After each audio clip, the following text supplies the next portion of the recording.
objetivo hoje é falar de leitura e interpretação nas questões objetivas.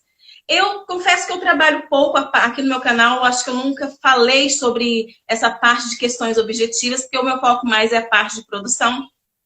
Mas eu decidi trazer, neste momento, as questões objetivas, porque passa pela parte da leitura e da interpretação. Então, até que ponto isso vai influenciar você se sair melhor, certo? Então, quando nós estamos lá na faculdade, a gente aprende que ler é atribuir sentidos. E nós lemos não só o que está escrito, mas essa situação, por exemplo, muitos já puderam fazer leituras da minha pessoa, neste momento, leituras do professor Alisson, e para os meus convidados, então agora eu vou dar a oportunidade de vocês fazerem algumas leituras do professor, porque ele vai se apresentar, vai falar quem é o professor Alisson, e nós vamos então começar, né, esse bate-papo permitindo a vocês ouvirem quem é o professor Alisson e tirarem as conclusões de vocês sobre quem é essa pessoa que está aqui hoje nessa live comigo. Então, professor Alisson, apresente para nós, por favor. Beleza. Oi, Sandra. Olha, primeiramente, é uma satisfação muito grande estar aqui junto com você, poder compartilhar nossos conhecimentos sobre o Enem. Eu estou nesse mesmo projeto que você está, de a gente disponibilizar conteúdos diários durante 20 dias. E eu vou dizer para você, o meu desafio vai ser de 30 dias. Uau! E por quê?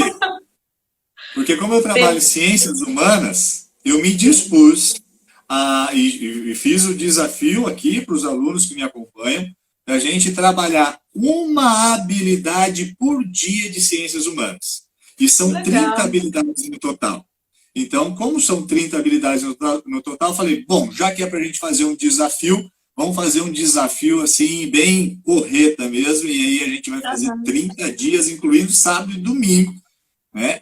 E faça chuva, faça sol, a gente está aqui para a gente trabalhar todas as habilidades do Enem, certo? Legal. Mas vamos lá.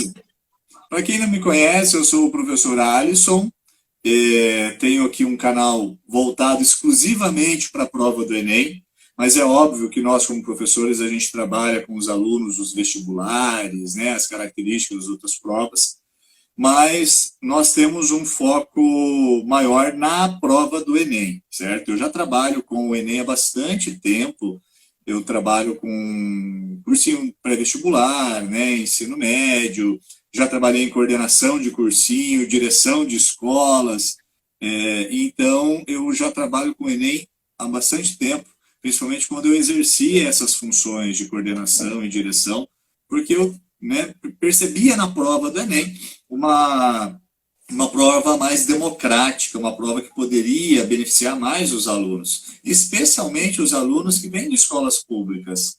Eles acabam tendo uma porta, ou melhor, né, mais portas ali para eles entrarem na universidade.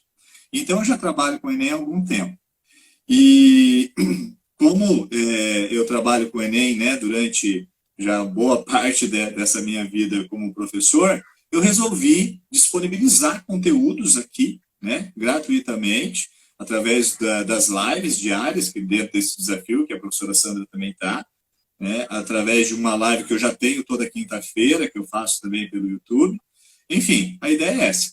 E como você tinha falado, né, trabalhar o Enem, né, através ali da leitura, dos conteúdos, enfim, né, da prova objetiva, eu sempre digo o seguinte, viu, prof?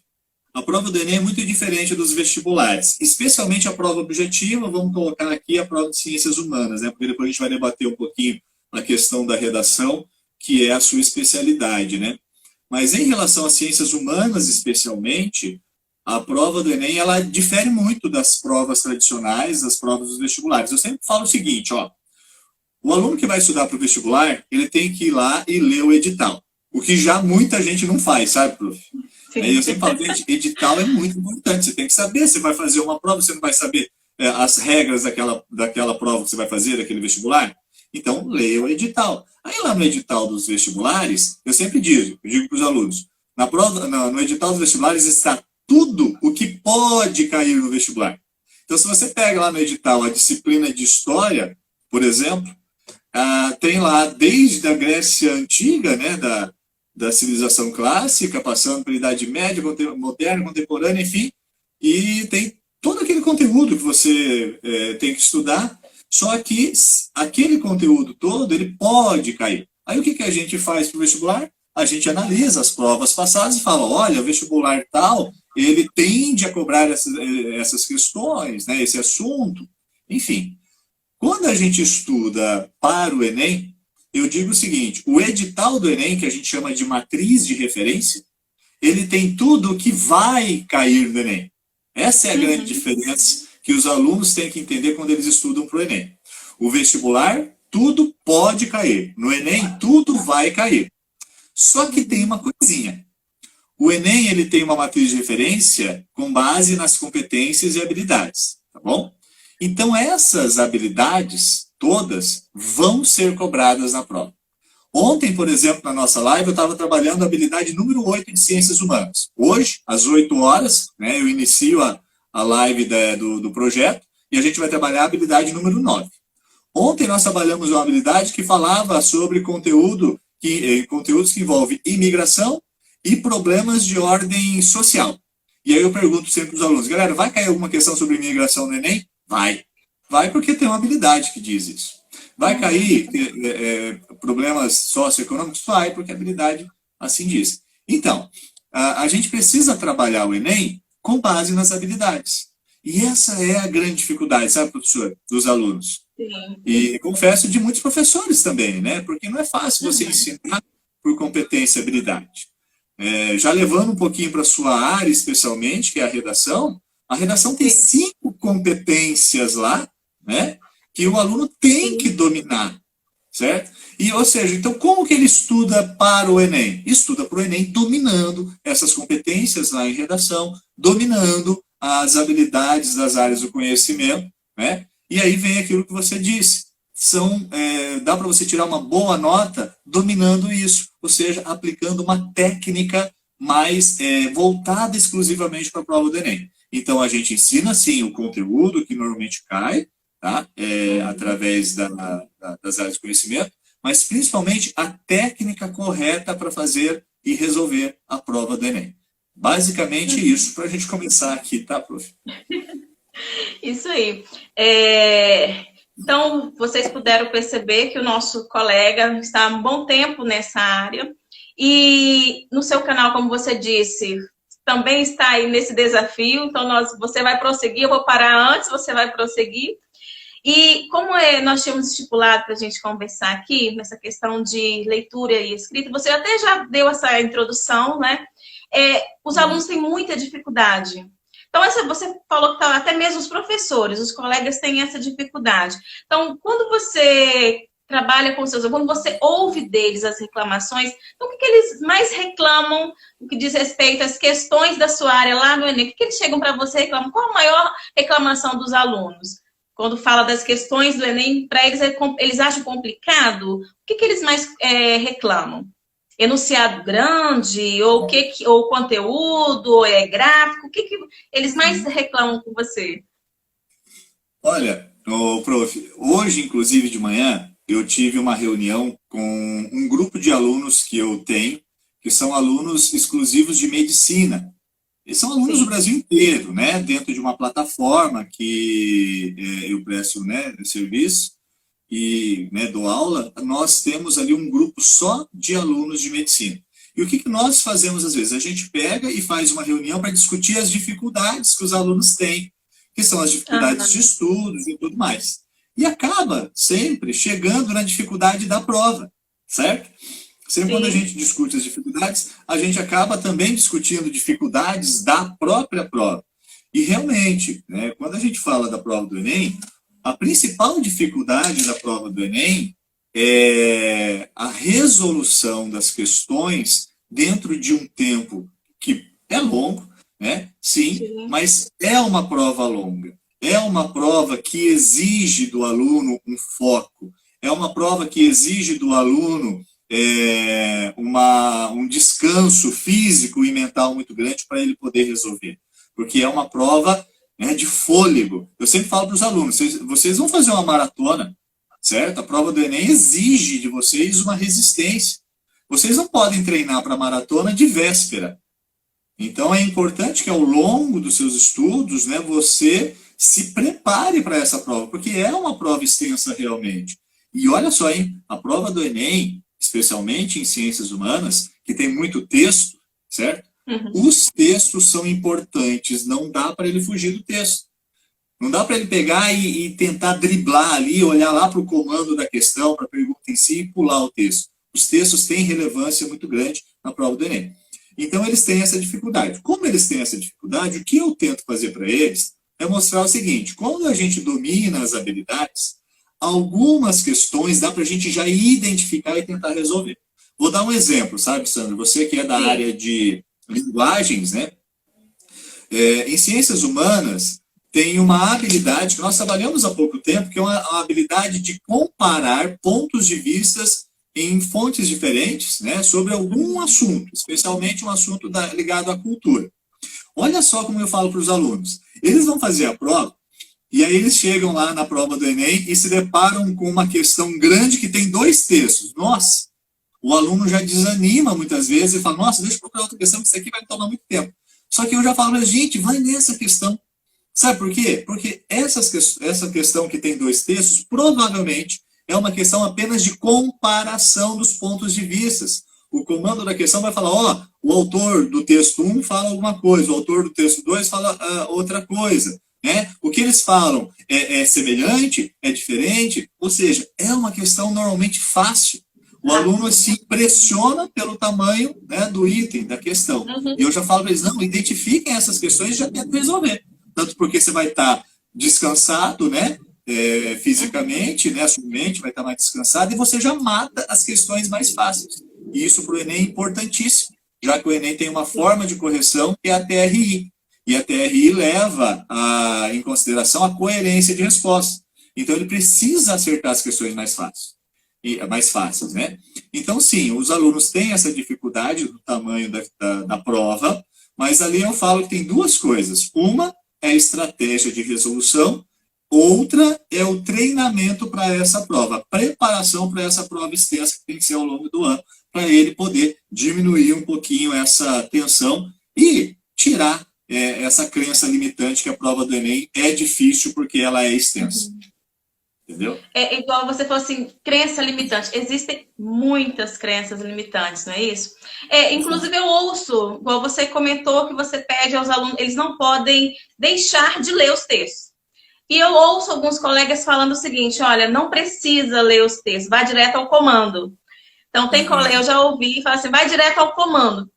A partir do momento que você leu, você já tem mais facilidade para fazer aquela leitura dinâmica. Porque tem aluno que já estuda bastante, ele acaba desenvolvendo uma certa facilidade. Mas nem todos têm. E aí um aluno ouve essa instrução, não é isso? E acaba achando que é muito mais simples você só ir direto ao verbo de comando. Identifique, analise, compare e sem fazer a leitura do texto por inteiro, isso prejudica e muito. Tudo, igual você falou, tem de ter uma técnica, tem de treinar, não é assim? Por isso que a gente sempre fala, a gente orienta, faça as provas anteriores, não é assim? Não é bom estudar fazendo as provas anteriores? Para outros vestibulares, como que o aluno acaba, a gente instrui. Ó, pega as provas dos 3, 4, 5 anos aí, vê qual é o tema que sempre mais recorrente, quais as matérias, né? Quais os conteúdos, melhor dizendo, que eles mais cobram. Então, a gente pede que faça esse estudo das provas anteriores.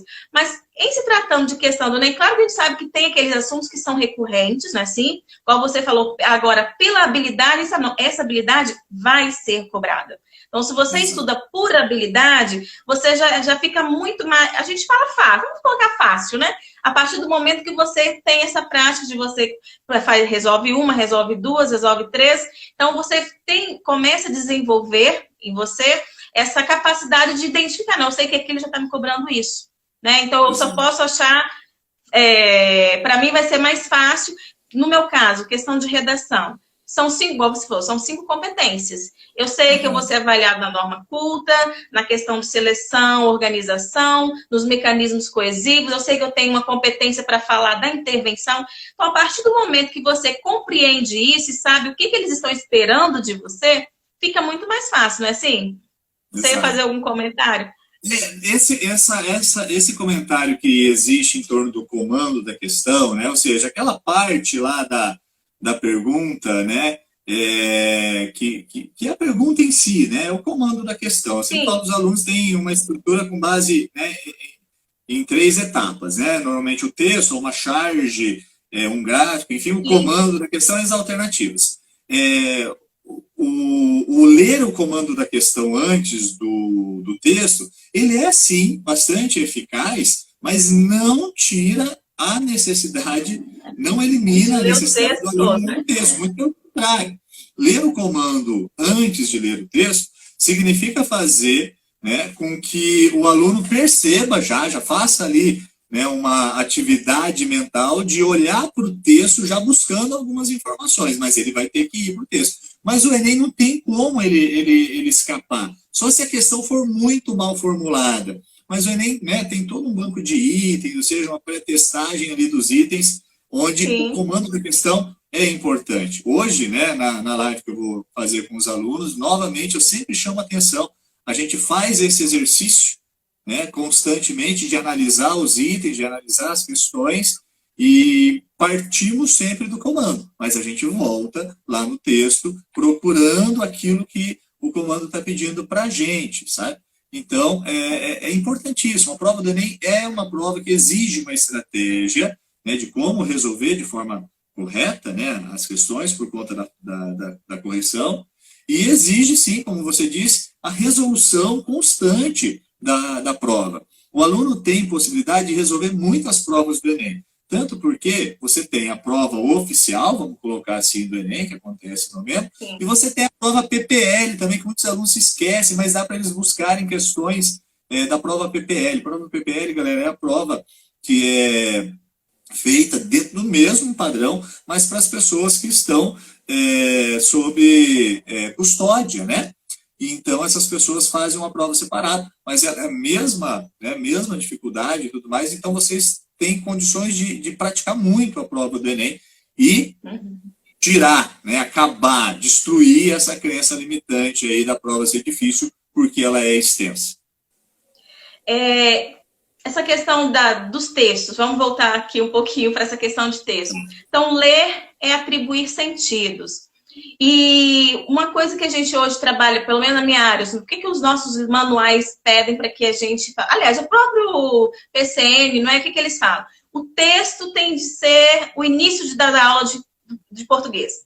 É a partir do texto que a gente precisa trabalhar. Então, a gente tem que levar para a sala de aula diferentes textos para, a partir dele, trabalhar todas as questões de mecanismo linguístico, para que o aluno conheça como que funciona a sua língua, mas tudo isso com base em texto. Então, o aluno precisa conhecer todos os textos que circulam na sociedade para que ele consiga entender a finalidade, o objetivo.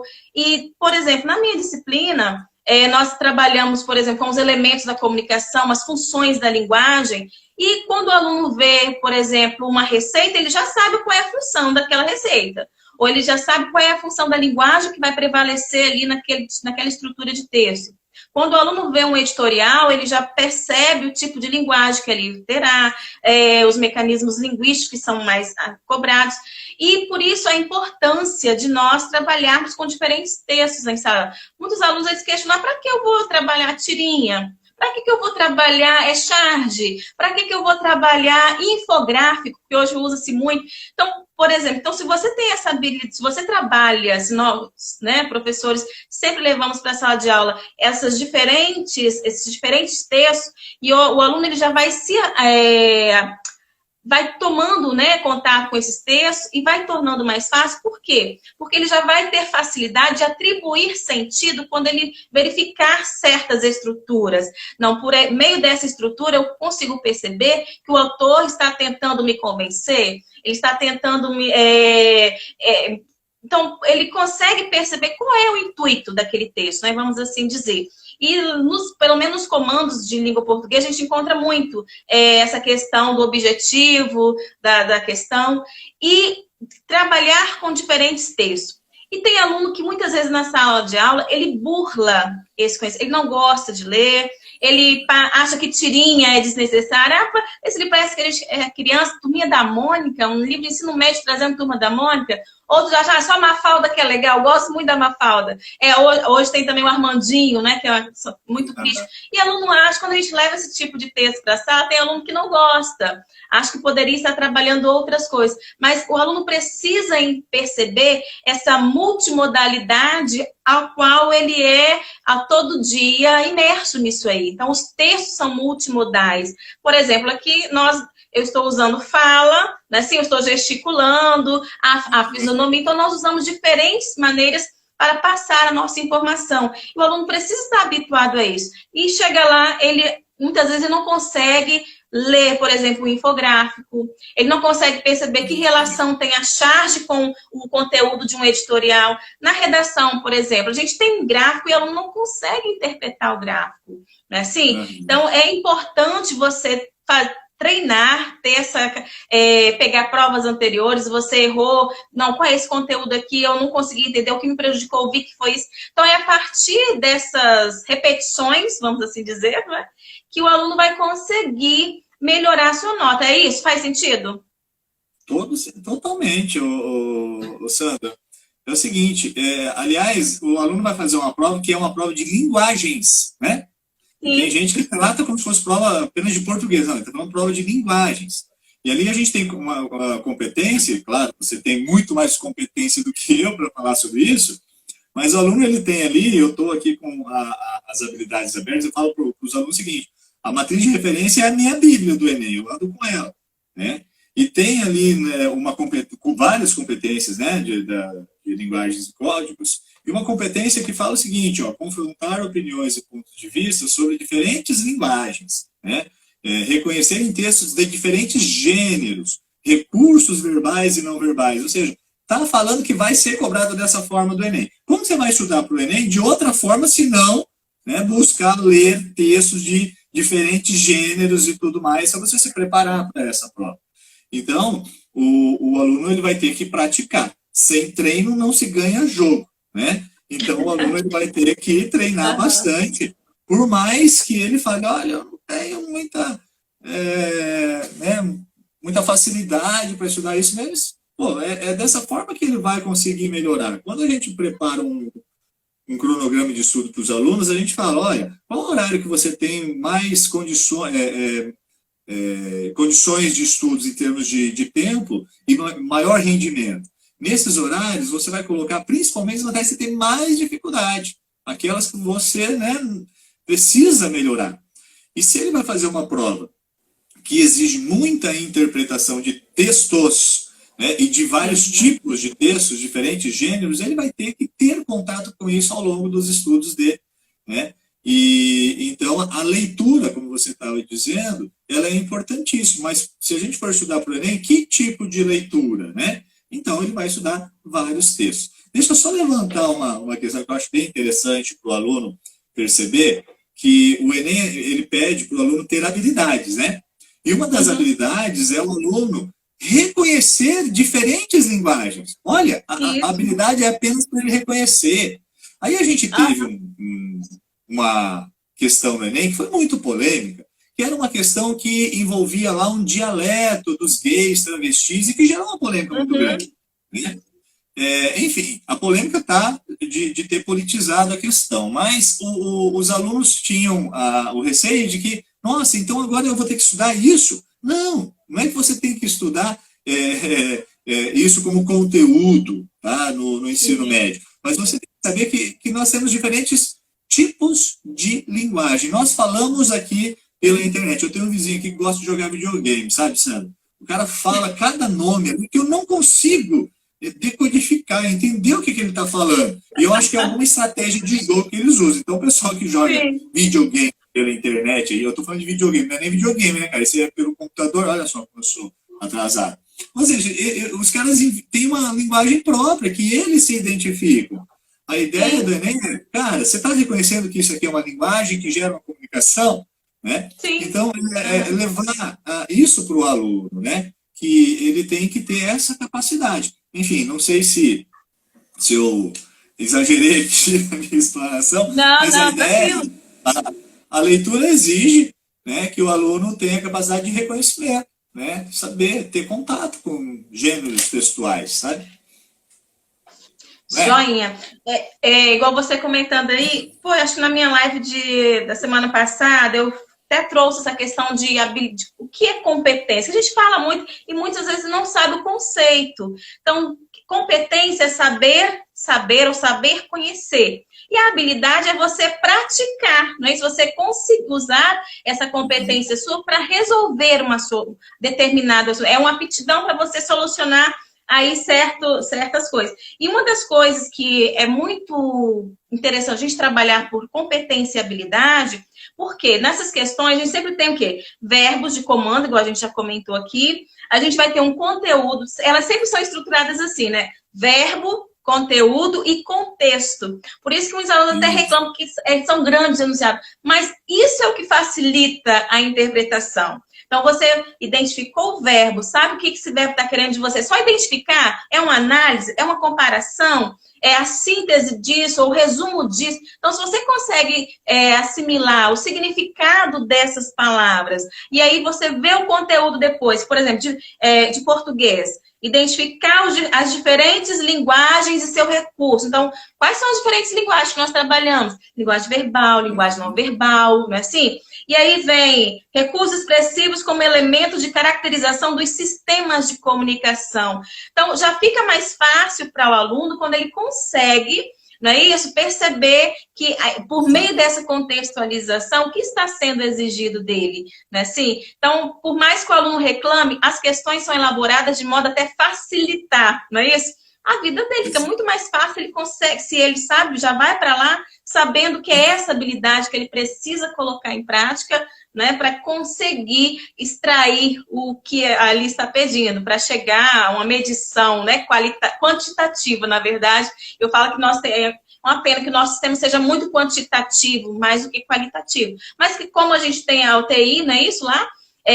Acaba ajudando aqueles alunos que conseguem manipular isso aqui, que conseguem resolver por meio de habilidades e competências. Então, tudo feito para ajudar, não é para atrapalhar, não é assim? Por mais o problema que alguns alunos chegam para mim e falam, professora, às vezes o problema não é nem a dificuldade, porque a gente sabe que tem questões de nível fácil, médio e difícil. O problema é o tempo. O problema é a gente conseguir organizar esse nosso tempo, porque às vezes a gente perde muito tempo numa questão, e aí tem aqueles alunos que às vezes perdem 1h30 ou 2 para produzir uma redação, e aí ele fica desesperado depois, mas é o que a gente fala aqui, igual o professor, tem de ter treino.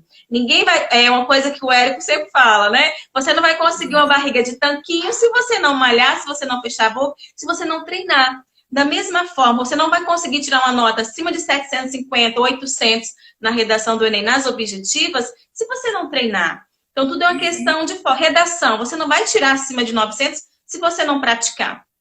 Tudo é uma questão de prática na redação. Fala, professor.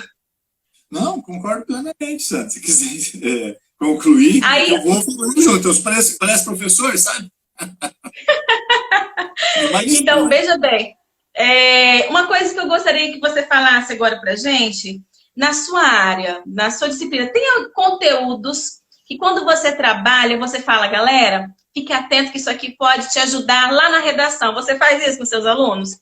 Que tipo de conteúdo que você utiliza e fala assim, olha, você pode usar isso como repertório na sua redação. Tem algum que se sobressai ou todos você chama essa atenção? Como que você faz? Cita pra gente aí pelo menos uns 3. Muito bacana isso que você está falando, porque exatamente ontem eu trabalhei uma habilidade que eu acho muito, assim, top demais para redação, tá? Eu já vou falar para você dessa habilidade que eu trabalhei ontem. Agora, você acabou de falar aí da divisão ali por competência e habilidade. O aluno tem muita dificuldade mesmo de falar, mas como assim competência e habilidade, né? Porque ele espera aquilo que a gente estava falando lá do vestibular. Nossa, em história, o que, que vai cair? O que, que vai cobrar? Ah, vai cobrar isso aqui. Ah, em português vai cobrar o quê? Isso aqui. Aí chega lá no Enem e ele se depara com uma redação estruturada dessa forma como você colocou ali, né? De uma habilidade, que é reconhecer, né, analisar. E aí ele fica com dificuldade. Ele fala, mas peraí, cadê o conteúdo aqui? Mas toda habilidade, eu falo para os alunos, assim como você colocou aí, de forma bem coerente, toda habilidade tem. Toda habilidade tem a ação que ele deseja, né, do aluno, o conteúdo e o contexto. Tá? Às vezes o conteúdo e o contexto estão interligados totalmente, de forma que o aluno às vezes não consegue separar um do outro, mas sempre Sim. tem a ação, o conteúdo e o contexto. Né? E o que é isso? É a habilidade que ele quer que você desenvolva. Eu sempre dou como exemplo, quando eu explico nas aulas presenciais para os meus alunos, o que é competência e habilidade, só para os alunos entenderem, tentar entender de uma forma mais simples. Ó, bolo, você gosta de fazer bolo, Sandra? Você gosta, não? Gosto. Gosta? Ó, o meu bolo preferido é só de cenoura. Oh, eu amo bolo de cenoura. Mas olha só, eu sempre lembro dessa história, porque quando eu lanço essa pergunta, que os alunos gostam de alguma coisa, de cozinhar, eles falam, eu gosto de fazer bolo, sempre tem alguém que faz bolo. E eu fiz uma vez bolo com a minha irmã. Minha irmã número 3, eu falo, né? Porque tem tanta irmã, gente, você não tem Qual a ideia. sequência aí? São quantos irmãos? Agora fiquei curiosa. 3, se eu não me engano. A Viviane Pereira, se tiver aí, vamos usar a nossa história de vida. Nós fizemos um bolo quando a gente era muito jovem, entendeu?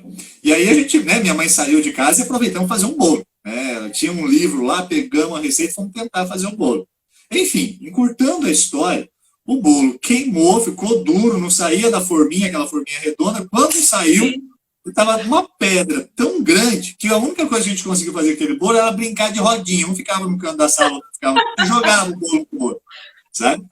E aí o que eu falo? Gente, o que faltou? Faltou um monte de coisa, porque cozinhar exige algumas habilidades, né? Que tipo de habilidade? Saber o que ingredientes usar, saber a quantidade de ingredientes que você vai usar, né? O tempo de forno, ou seja, faltou um monte de coisa ali para a gente executar de forma competente o fazer o bolo. Então, isso é, né, a forma como eu uso para explicar para os alunos diferentes competências e habilidades. Né? Então, a competência é o saber fazer, né, de forma eficiente, e a habilidade é você usar todo o seu conhecimento ali, né, para você concluir aquela tarefa. Então, a gente fez aquele bolo roda, que foi bem legal, que eu uso para explicar a competência e habilidade. Mas aí, voltando à sua pergunta, sobre se tem algum conteúdo específico em ciências humanas, que eu falo para os alunos, preste atenção nisso aqui, que você pode usar lá na redação do Enem. Eu falo o seguinte, a habilidade 8 foi a habilidade que nós trabalhamos ontem. Ontem nós trabalhamos a habilidade 8 dentro do nosso desafio dos 30 dias. Eu tenho uma galera raiz que está lá, firme e forte, né? A gente faz essa live lá pelo YouTube, eu deixo o link aqui no Instagram. E aí, lá na habilidade 8, Sandra, diz o seguinte, olha só. Analisar a ação dos estados nacionais no que se refere à dinâmica dos fluxos populacionais e no enfrentamento de problemas de ordem econômica e social. Ou seja, aqui cai questões envolvendo fluxos populacionais. O que são fluxos populacionais? Cara, migração, imigração, né? O deslocamento interno de pessoas dentro de um país, o deslocamento externo, pessoas saindo de um país e indo para outro. E esse tema, imigração, é um tema muito atual, né, que envolve principalmente a questão dos refugiados. E é um tema bacana para a redação, eu falo. Por quê? Porque agora a gente tem, vira e mexe, essa questão relacionada aos fluxos populacionais no Brasil. E como que o Brasil vai enfrentar? Por quê? Porque a redação ela não traz uma intervenção para algum tipo de problema que é posto para o aluno. Então, a gente tem um problema. Qual que é o problema? A entrada de pessoas no país, né?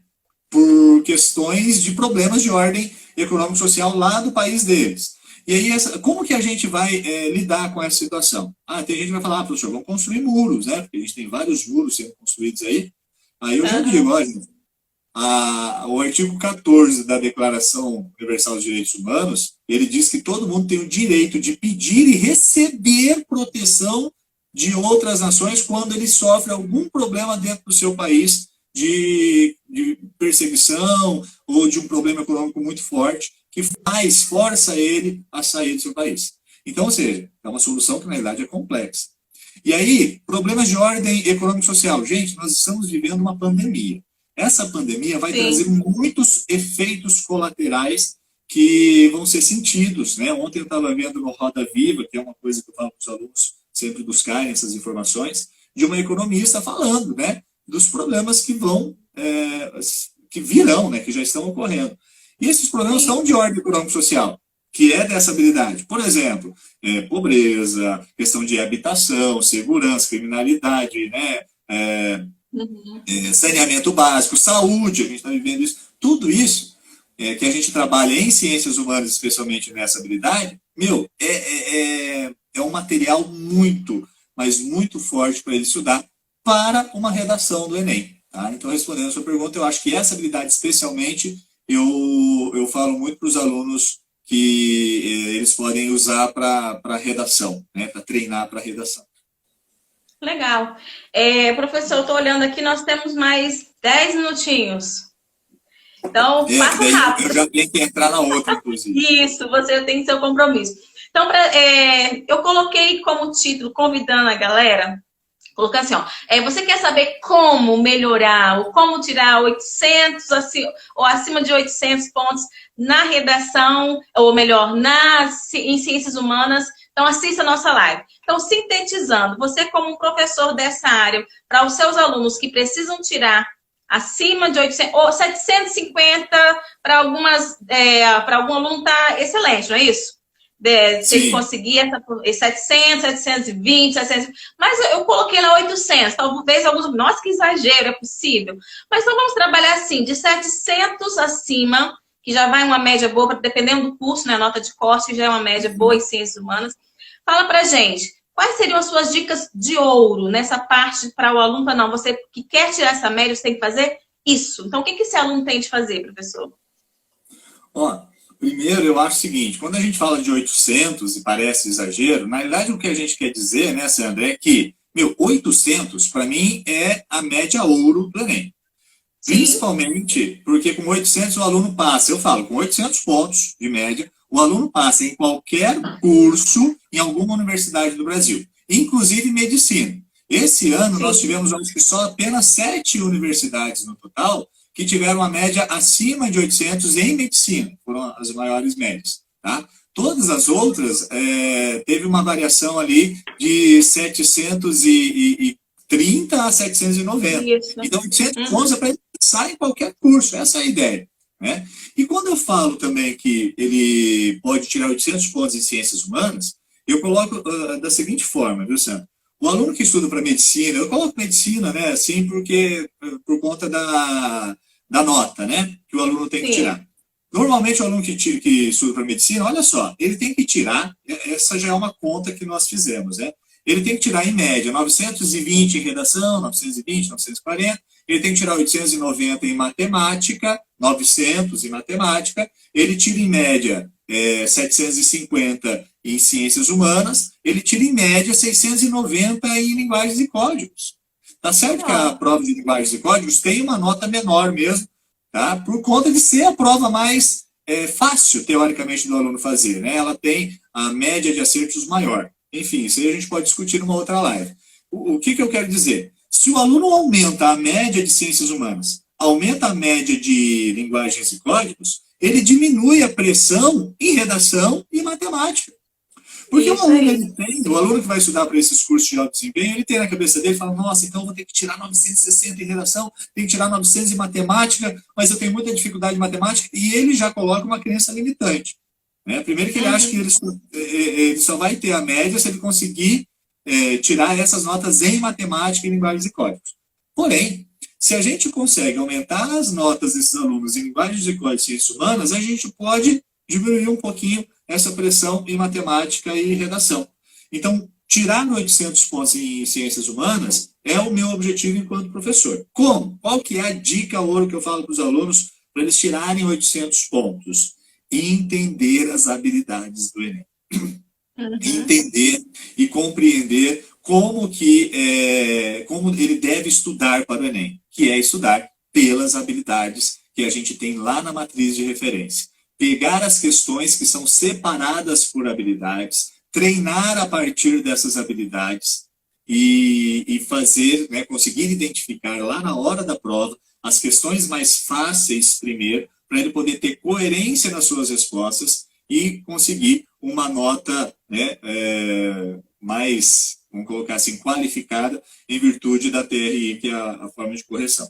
Então, a dica que eu dou é estude pelas habilidades. Tem dificuldades? Acompanhe, né, você aí para a redação, para entender as habilidades, as competências de redação, e me acompanhe aqui, que eu sempre estou trazendo dicas e informações sobre as habilidades em ciências humanas. Então, a dica é essa: estude pelas habilidades. Tenha a matriz de referência embaixo do braço como a sua bíblia de estudos para o Enem. Essa é a dica. Pregue na parede, né? Sim, faz post-it, prega na parede, lugar visível. E até mesmo a ideia, eu trabalhei aqui numa live, a questão de organização com uma amiga, então pode até tirar dias da semana. Hoje eu vou estudar questões só com essas habilidades, né? Então, assim, cada aluno sabe a sua forma de estudar, né? Assim, alguns já têm algumas metodologias, algumas estratégias. Mas uma coisa é, não se esqueça das habilidades, das competências que serão cobradas de você lá na prova.